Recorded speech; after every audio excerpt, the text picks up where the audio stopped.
نحمده ونصلي ونسلم على رسوله الكريم اما بعد فاعوذ بالله من الشيطان الرجيم بسم الله الرحمن الرحيم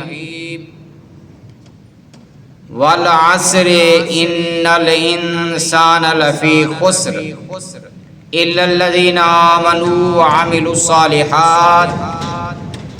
وتواصوا بالحق وتواصوا بالصبر آمنت باللہ صدق اللہ العظیم ان اللہ وملائکتہ یصلون علی النبی یا ایھا الذین آمنوا صلوا علیہ وسلموا تسلیما درود پاک بآواز بلند آواز اللہم صلی علی سیدنا و اصحاب سیدنا و مولانا محمد وبارک وسلم وصلی علیہ الصلاۃ والسلام علیک یا سیدی یا رسول اللہ الصلاۃ والسلام علیک یا سیدی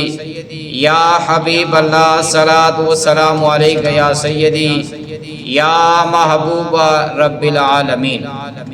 پیارے آقا حضور تاجدار مدینہ رات قلب و سینہ احمد مجتبی محمد مصطفیٰ صلی اللہ علیہ وآلہ وسلم کے دیوانوں اور شمع رسالت کے پروانوں، یہ جو مہینہ چل رہا ہے ماہ ذی الحج شریف کا یہ مہینہ چل رہا ہے، اور اسی مہینے کے اندر داماد رسول حضرت سیدنا عثمان غنی رضی اللہ تعالیٰ عنہ کا یوم شہادت ہے، تو آج انہی کا ایک مرتبہ پھر ذکر خیر کرنے لگے ہیں۔ حضرت سیدنا عثمان غنی رضی اللہ تعالیٰ عنہ جن کو کامل الحیاء والایمان حبیب الرحمن عثمان ابن عفان رضی اللہ تعالیٰ عنہ کا لقب بتا ہوا ہے، آقا علیہ الصلوۃ والسلام نے ارشاد فرمایا کہ اگر کوئی حیا والا انسان دیکھنا چاہتے ہیں وہ حضرت سیدنا عثمان غنی کو دیکھیں۔ حضرت سیدہ اما عائشہ صدیقہ رضی اللہ تعالیٰ عنہ یہ روایت کرتی ہیں کہ آقا علی نبینا علیہ الصلوۃ والسلام کے پاس حضرت سیدنا ابو بکر صدیق رضی اللہ تعالیٰ عنہ تشریف لے کر آئے۔ جب حضرت ابو بکر صدیق آئے، آقا علیہ الصلوۃ والسلام اپنی چارپائی کے اوپر سو رہے تھے، اور آقا علیہ الصلوۃ والسلام کی پنڈلی مبارک سے کپڑا جو تھا وہ ہٹا ہوا تھا، آپ کی پنڈلی مبارک جو تھی وہ ننگی تھی، اور آقا علیہ الصلوۃ والسلام اسی طرح پڑے رہے، آقا علیہ الصلوۃ والسلام لیٹے رہے۔ حضرت صدیق اکبر نے اپنی بات پوری کرنے کے بعد وہاں سے رخصت ہو گئے۔ پھر حضرت سیدنا فاروق اعظم رضی اللہ تعالیٰ عنہ تشریف لے کر آئے، اسی حالت کے اندر آقا علیہ الصلوۃ والسلام پھر بھی بیٹھے رہے۔ پھر حضرت سیدنا عثمان غنی رضی اللہ تعالیٰ عنہ تشریف لے کر آئے، تو آقا علیہ الصلوۃ والسلام نے فرمایا کہ روکو عثمان کو، دروازے کے اوپر آپ اٹھ کر بیٹھ گئے۔ آقا علیہ الصلوۃ والسلام نے اپنی پنڈلی مبارک کے اوپر کپڑا دیا، کپڑا دینے کے بعد آپ بیٹھے اور فرمایا کہ عثمان کو کہو اندر آ جائیں۔ حضرت سیدنا عثمان غنی رضی اللہ تعالیٰ عنہ جب اندر تشریف لے کر آئے، آقا علیہ الصلوۃ والسلام کو اپنی معروضات پیش کرنے کے بعد جب یہاں سے چلے گئے تو حضرت اما عائشہ صدیقہ نے آقا علیہ الصلوۃ والسلام کی بارگاہ کے اندر یہ عرض کی، یا رسول اللہ میرے ماں باپ آپ پر قربان ہوں، میرا بابا آیا ہے، آپ اسی حالت میں رہیں۔ سیدنا فاروق اعظم آئے ہیں لیکن آپ اسی حالت میں رہے، لیکن جب عثمان غنی آئے ہیں آپ اٹھ کر بیٹھ گئے ہیں، اس کی کیا وجہ ہے؟ میرے آقا نے بڑا خوبصورت جملہ ارشاد فرمایا عائشہ یہ عثمان جو ہے میرا ایسا جلیل القدر صحابی ہے جس کی عظمت اور شان یہ ہے اس سے اللہ کے فرشتے بھی حیا کرتے ہیں۔ اے عثمان تیری عظمت پہ قربان جاؤں میں، کتنی عظمتوں والا ہے تو، کتنی شانوں والا ہے تو، کہ جس کی عظمت اور شان کو پیارے مصطفیٰ بیان کر رہے ہیں۔ فرمایا کہ اللہ کے فرشتے جو ہیں وہ عثمان سے حیا کرتے ہیں۔ ارے جس عثمان سے فرشتے حیا کرتے ہیں میں محمد کیوں نہ حیا کروں؟ آقا علیہ الصلوۃ والسلام کے پیارے غلاموں، حضرت سیدنا عثمان غنی رضی اللہ تعالیٰ عنہ جب حدیبیہ کے مقام کے اوپر بیعت رضوان لی گئی، 1400 صحابہ نے آقا علیہ الصلوۃ والسلام کے ہاتھ کے اندر ہاتھ دیا، اور میرے آقا نے آقا علیہ الصلوۃ والسلام نے فرمایا کہ یہ جو بیعت رضوان ہے اس کا ذکر بھی اللہ تعالیٰ نے قرآن مجید فرقان حمید کے اندر کیا ہے اور فرمایا کہ اے میرے پیارے محبوب، یہ جو آپ کے صحابی آپ کے ہاتھ کے اندر ہاتھ دے رہے تھے، بیعت کر رہے تھے، یہ حقیقت میں آپ کی نہیں، آپ کے رب کے ہاتھ کے اوپر بیعت کر رہے تھے، اور آقا علیہ الصلوۃ والسلام کے ہاتھ کو اللہ تبارک و تعالی نے اپنا ہاتھ قرار دیا ہے۔ اور یاد رکھو آقا علیہ الصلوۃ والسلام کے پیارے غلاموں، جس ہاتھ کو اللہ اپنا ہاتھ کہتا ہے، میرے آقا اس ہاتھ کو عثمان کا ہاتھ کہتے ہیں۔ فرمایا یہ عثمان کا ہاتھ ہے، جس طرح میں نے اگلے دن یہ بات کی ہے کہ حضرت مولا کائنات فرماتے ہیں سن 6 ہجری کے واقعے کے اندر جب آقا علیہ الصلوۃ والسلام نے میری آنکھوں کے اندر اپنا لعاب لگایا، 36 سال تک میں زندہ رہا، میری کبھی آنکھیں خراب نہیں ہوئی۔ اسی طرح حضرت عثمان غنی رضی اللہ تعالیٰ عنہ فرماتے ہیں کہ جب میں بیت رضوان کے بارے میں نے سنا ہے آقا علیہ الصلوۃ والسلام نے یہ کہا ہے یہ عثمان کا ہاتھ ہے، اس دن سے لے کر زندگی کے آخری دن تک میں نے اپنے اس ہاتھ کو اپنی شرمگاہ کے اوپر نہیں لگایا، اور یہ کامل حیاء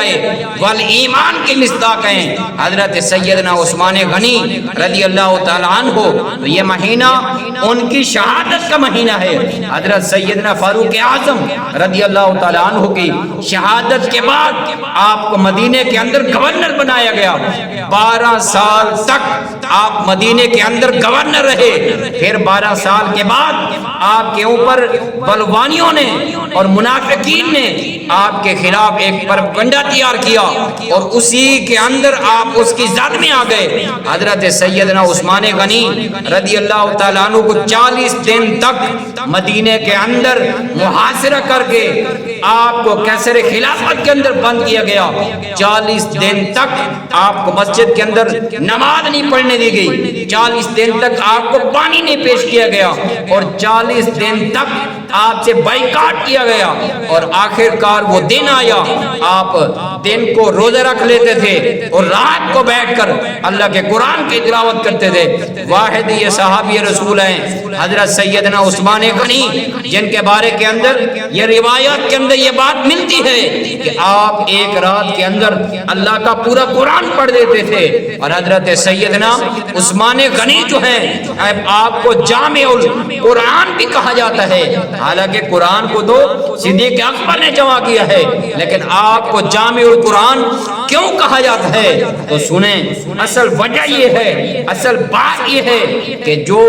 پوری دنیا کے اندر جب قرآن پہنچا تو ہر لہجے کے اندر لوگ قرآن پڑھنے لگ گئے۔ آپ نے سارے لوگوں کو ایک قرات کے اوپر جمع کیا۔ جب ایک قرات کے اوپر آپ نے جمع کر لیا اور لوگ ایک قرات پر جمع ہو گئے، آپ کی اس بات کی وجہ سے آپ کو جامع القرآن کہا جاتا ہے۔ حضرت سیدنا عثمان غنی رضی اللہ تعالیٰ عنہ مدینے کے اندر آپ نے کنواں خرید کے دیا، اور آپ نے ایک 100 اونٹ اللہ کے راستے میں آپ نے جیش عشرت کے موقع کے اوپر آپ نے یہ آقا علیہ الصلوۃ والسلام کو بطور ہدیہ پیش کیے ہیں۔ اور دیکھیں مسجد نبوی کی زمین